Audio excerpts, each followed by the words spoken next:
It's the day after Thanksgiving.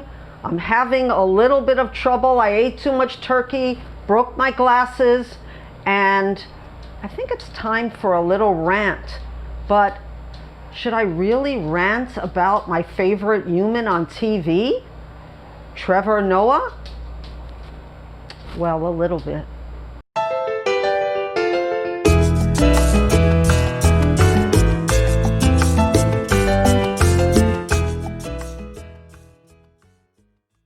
Aloha and welcome back to my channel. I always say I'm the baby boomer booktuber, but that's not what's my title name. So you just know I'm the baby boomer booktuber, but my name is Marilyn Maya. And today is my November wrap-up. And like I said in the teaser, I'm having a little bit of a stomach ache. I ate too much turkey. Has anyone out there have that hangover, that turkey hangover? Okay, but I got a great wrap-up. And first I wanted to explain my system of giving stars, because a lot of people don't even give stars anymore because they call it piles of possibilities or other things. But I think stars are what readers want to know. They want to know what your opinion is in stars. So I want to preface this by saying that I'm picky about giving stars. If I say a book is a 5-star, that means it's one of my favorite books, maybe of all times.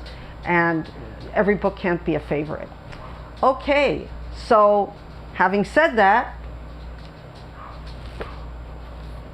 here's Lucky, 5-star. And I talked a lot about it during another haul, during my haul, that it's about a woman, a young girl who gets raped, attacked, and she fights back. And how the justice system worked for and against her. And it's just wonderfully told. And I don't want to get more into it because I just say I recommend it highly. And in my other videos, I went into more detail. But this is a wonderful book. So please read it. The next book that I have is The Immortal Life of Henrietta Lacks by Rebecca Skloot. And before I forget, let me say that Alice Sebold wrote Lucky.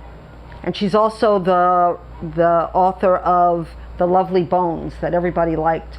But in Europe, they said this was a better book. And I agree. Now, The Immortal Life of Henrietta Lacks. This is a very heavy book. It's by Rebecca Skloot. And the doctors took her cells without asking. The cells never died. They launched a medical revolution and a multi-million-dollar industry. And 20 years later, her family found out about it. I wanted to give this 5 stars. It's very well written, and it goes into the scientific part of how the cells helped, but it also goes into the racism that caused her to become the most famous immortal life. And this is where I had to take out a half a star, because I thought that the author could have done a better job in helping the family get some money out of someone, because this was a crime what happened. And to be fair, the author did set up a trust fund, an educational trust fund, but I didn't think that was enough. And I read later that the family was suing her. They wanted control of the trust fund. And I'm sure she made a lot of money, the author did, out of this book. And believe me, she did the work. I'm not downing her for her work or for her writing. This was such a tragedy all around. And the family suffered so much. And I just thought more could have been done by the author. But this is a read that was It was heavy, it was sad, it was encouraging about science, but also how she died was so horrific. I mean, the way that racism plays a part in lack of education about your health, even now. And imagine in the 50s in the South and in Baltimore, or where this was. It takes place in two different places. But I still recommend this highly. I recommend it because we shouldn't forget about her sacrifice and her, what they call her immortality. So I gave it 4.5 stars. The next book is Why We Sleep. And I read this also for Nonfiction November. A lot of these books were read by me for Nonfiction November, and this was by Matthew Walker, PhD. And I talked about it that I would have in another video that I would have rather heard this on audio. And now I'm going to take that back, and I'm going to give it 4 stars because I'm sleeping better because of this book. It's not a how-to sleep better book, though he does have a lot of tips about it. It's a scary book about how you should sleep. One thing he says is, a lot of people tell him, I'll sleep when I'm dead. Well, he says, you're going to be dead a little faster, a lot faster if you don't sleep. And that really got my attention. So now I'm trying harder and giving myself more time to sleep, and I think everybody should. So it's a really good book. I read it little by little, not in a linear fashion, but I think this is a very, very valuable book for our health. We need to sleep. So 4 stars. The next book I did a review on, so I'm not going to go into it. I gave it 3.5 stars, and it's The Turkish Lover by Esmeralda Santiago. I also wrote a review about this on Goodreads, so if you're interested, I go into it. I think this touched me so much, and I was critical of it so much because I could have been, or I could have known her at the time that we both grew up in a similar situation in Brooklyn, New York, and we both could have went to the same school she did, the High School of Performing Arts or the Fame School. I wasn't, as I said in my last video, my mother didn't sign the papers because she didn't think I was good enough to be an actress or talented enough. But Esmeralda, she was talented enough, for sure. And she, even though she met the Turkish Lover and he brought her down in some ways, he also brought her up into a different society that she was used to. And one thing I said on my review is that the relationships in this book, both Esmeralda and the Turkish Lover, and her relationships with women seemed to me a little cool and standoffish. And I think that some of the characters could have been taken out without harming the book. And at the end, without giving away anything, because it's not that kind of book where there's a lot of spoilers, but I thought the author became a little bit self-indulgent. And I'm a memoir writer, so I'm very picky on memoirs. For example, there's a memoir, Running with Scissors, that I totally hated, but a lot of people didn't. So this is my own personal opinion. I also think, on the positive side, that she's a wonderful writer, and that the scenes that she explains are very well executed, and I really enjoyed the book. But I had to say, I guess because it's not that I was jealous that she accomplished much more than I did. It wasn't that. It was that she was a cooler mind than I was, and she had more ambition and therewithal she knew what she wanted and she went after it. Of course she did suffer too, but all's well that ends well for both of us, I guess. So I gave it 3.5 stars for the writing, the scenes, the way she inserts Spanish, but explains it, so it's never like, what are they talking about? I mean, she does it in such an elegant way. So 3.5 stars, and I want to read her other, this is a part of a trilogy, When I Was Puerto Rican and the Almost a Woman, which I haven't read. I read a little bit of When I Was Puerto Rican, but I want to finish it. So a good 3.5 stars, which is a good mark for me to give. Okay, now some that I didn't get to, and I call them DNFs for now. I think I had read too many difficult books, sad books, and I didn't want to read another Holocaust memoir. I read a little bit of it and I said, I can't handle this right now. It's The Zookeeper's Wife by Diane Ackerman. And it's about animals and how this Polish couple saved Jews during the Holocaust in Poland, which is almost unheard of. But I really want to get to it when I'm ready. I'm not ready right now. And Mr. Penumbras 24-Hour Bookstore by Robin Sloan. For some reason I couldn't get interested in it, but I feel that at another time I might, so it's also a DNF for now. As is The Prussian Officer and Other Stories, where I wanted to read one particular story that D.H. Lawrence wrote, but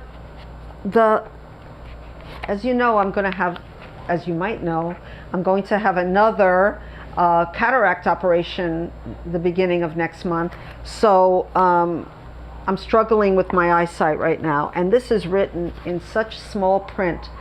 I couldn't even bother to look for the story. It's so badly printed. I don't know who printed this. It says, well, it doesn't really say. It could be one of those books that anybody could print because it was written more than 100 years ago. But they should have printed it, I mean, at least in 12 times Roman 12.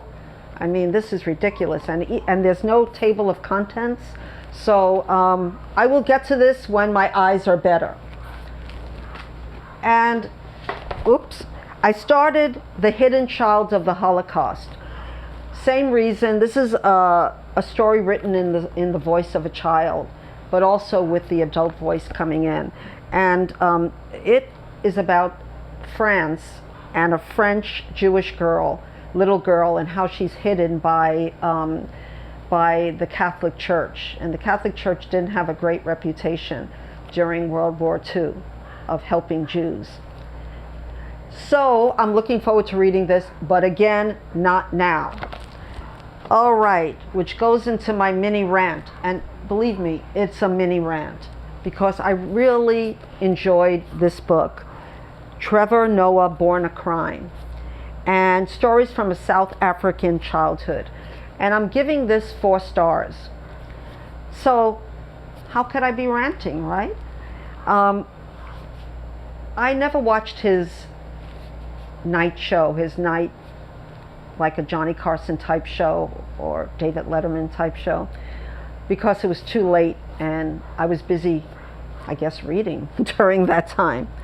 And I learned a lot from this book about apartheid, which I'm ashamed to say that, you know, besides knowing who Nelson Mandela was and how important he was to ending apartheid, and but I didn't know the details about what it was like to live as he's mixed black and white. His father was Swiss and his mother was black, and the chapters are written, and I heard he's on the Daily Show was what his night show was. But anyway, he starts all his chapters talking about racism and talking about how a minority in in South Africa, the Afrikaners, I don't know if I'm pronouncing that right, were able to keep all the black people and what they called colored people, mixed people, under their thumb. And he explains that part of it was due to the tribalism in all of Africa, and how they turned tribes against each other. So there wasn't one black movement, that even though there was and I found this out when I was doing my little rant, there were protests during all this time, but people were sent to jail, people disappeared, and it was truly a crime. He was born a crime because it was illegal for blacks and whites to make a baby. But of course, as he says, sex being sex, it happened, you know, like when the first Dutch, or and I think it was the Dutch that were the Afrikaners, but when the first people who were white set foot in South Africa, 9 months later there was a mixed child. So this book has a lot of comedy.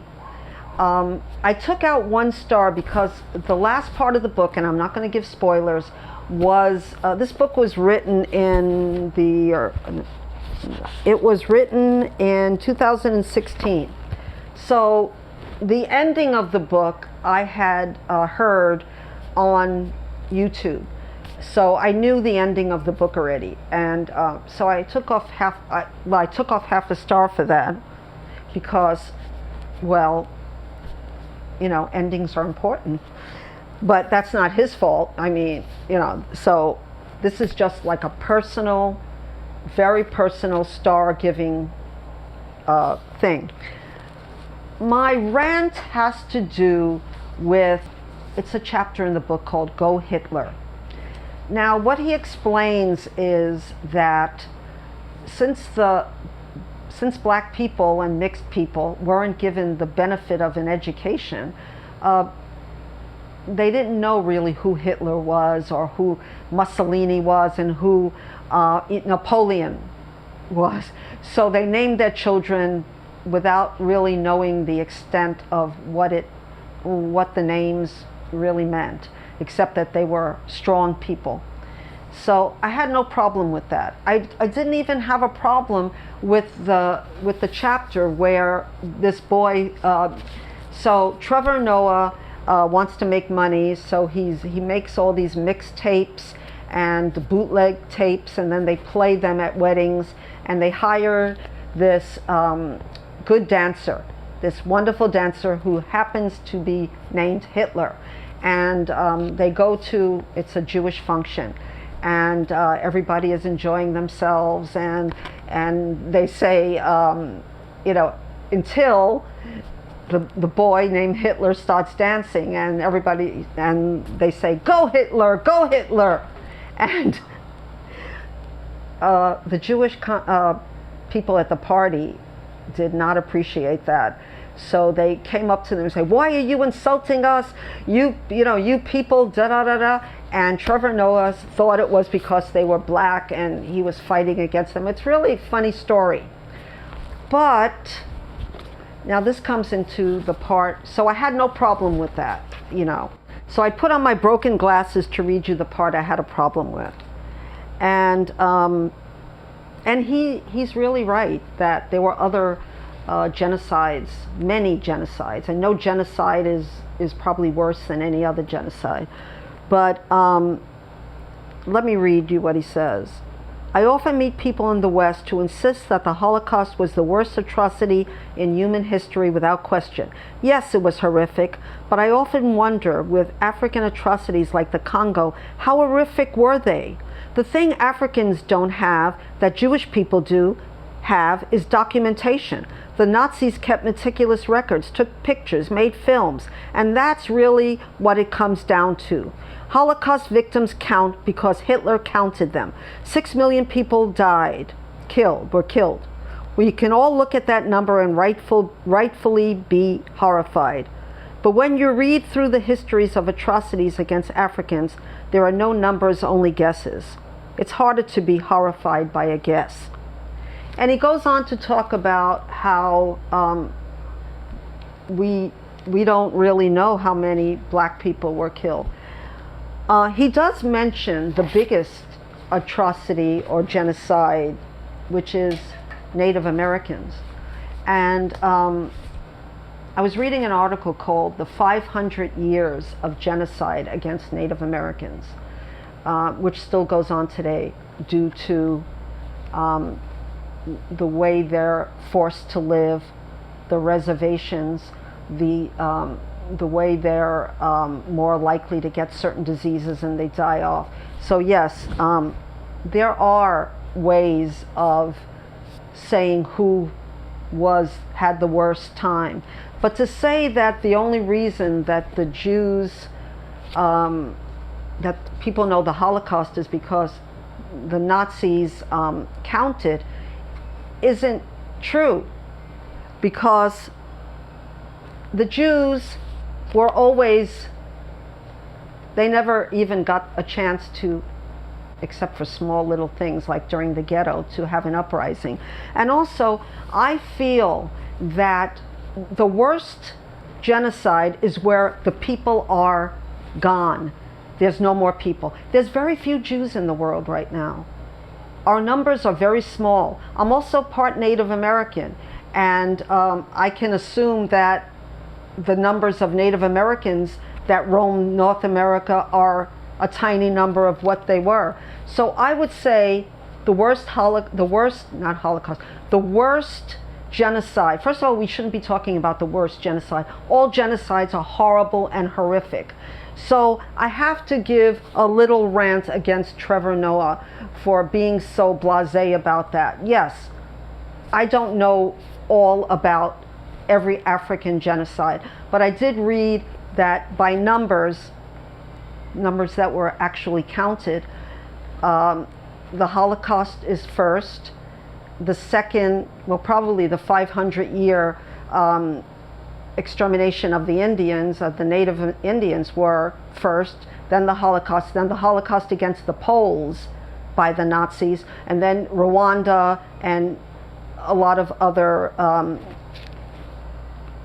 crimes that were against people, genocides against people. So I felt there was a little bit of anti-Semitism in that. I don't think he's an anti-Semite. He's a good person, and I really, really enjoy his stories because they're very funny, and I really think you should read this book. But I did have to give a little bit of a rant. I think that he is very smart about where he comes from, but I think making generalizations about other places, who was the worst person in history, you know, I don't think we can do that. I think we should never let it happen ever again anywhere. And you know, what he talked about is about South Africa that I didn't know. Well, I kind of knew, but that after apartheid ended, then the blacks turned on other blacks. You know, the tribes, it was very tribal. And what matters, he said, and this was very smart what he said, language. He learned almost all the African languages, and he was able to get along, even being mixed. Because when you spoke somebody's language, then you were able to fit in. So that was very smart what he says. And I think, for example, when Americans go to Europe and they don't bother to learn any language, or go to Japan or anywhere else. When I used to travel, I always tried to learn a little bit of the language, and that always gave me, even in Paris, where people were supposedly notoriously rude, because I studied a little bit of the language, I was able to get along and never really had very many bad experiences. I had a little one, but that was also because of language. And I'll maybe go into that again. So I do recommend Born a Crime. I do recommend it. I didn't like that one sentence, but that doesn't mean that this is not a wonderful book. And it has to do with his mother and how strong his mother was, a strong person and a very religious person. And a lot of stuff happens in his life, good stuff, bad stuff. And I really think, I'm not going to spoil it, and I gave it 4 stars. So this was my own personal rant, mini rant, because I am part Native, Caribbean, Taino Indians. They were wiped out. And I am half Jewish. And we're practically wiped out. We really are, by the way. We're a tiny, tiny percentage of the population and very much hated by everyone. Almost everyone. Even some Jews.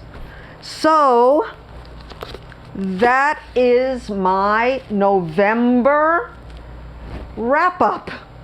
It has a lot of nonfiction in it, and a lot of heavy nonfiction. And I think in December what I want to do is read some light stuff, some mysteries, I want to get out of the heaviness that I feel in November to read a lot of nonfiction. Now don't get me wrong, there's a lot of light nonfiction. Oh, and I forgot a book.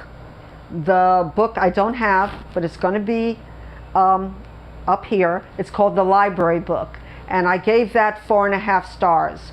It's a wonderful book about libraries and about a fire that happened in the 1980s, and it's written by Susan Orlean, and I thought I wouldn't like it because I read another book by her, a memoir that I didn't care for, but this book is great.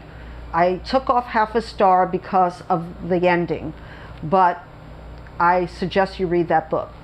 So until we meet again, my friends, please subscribe and like and be notified. Ring that bell so you'll get notifications when I'm probably in a better mood, so I don't rant so much. But this was just a mini rant, so please forgive me if you don't agree with me, because we're all different. And until we meet again, aloha.